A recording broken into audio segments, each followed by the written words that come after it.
Salut à tous! Aujourd'hui, on va parler d'un sujet qui touche tout le monde, les biais cognitifs.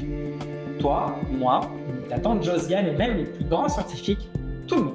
Alors qu'est-ce que c'est qu'un biais cognitif? C'est un peu comme si un GPS, au lieu de prendre le chemin le plus rapide, prenait le chemin le plus sophistiqué. Au lieu de calculer le chemin le plus logique, il va prendre des chemins un petit peu bizarres pour éviter de réfléchir trop longtemps. Ce sont donc des petits bugs qui vont permettre à notre façon de penser de manière automatique. On ne s'en rend pas compte, mais ils influencent nos décisions, nos jugements et même nos émotions. Alors pourquoi est-ce qu'on a des biais cognitifs? Parce que notre cerveau est une machine d'efficacité. Il reçoit des tonnes d'informations chaque seconde. Ce que tu vois, ce que tu entends, ce que tu ressens. Pour ne pas exploser sous la charge, il trie, simplifie, récapitule. Sauf qu'en simplifiant, il déforme parfois la réalité. Et voilà, le biais cognitif est né. Un exemple concret. Imagine, tu as deux marques de chocolat devant toi au supermarché.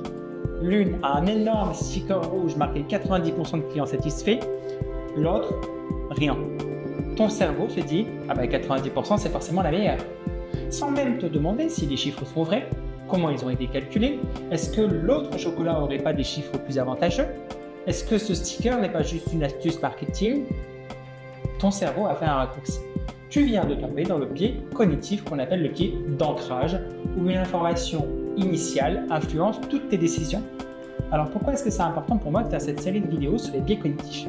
Parce que les biais cognitifs nous jouent des tours dans tous les domaines, au boulot, dans les relations, en faisant nos courses ou en votant. Ils façonnent notre façon de voir le monde et souvent nous poussent à des erreurs. Alors bonne nouvelle, en les comprenant, on peut apprendre à les repérer et même à les limiter.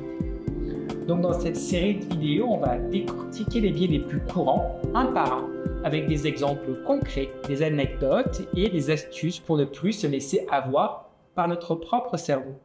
Alors si tu es prêt à reprendre le contrôle sur ton cerveau, c'est parti pour une série de vidéos pour découvrir le premier biais.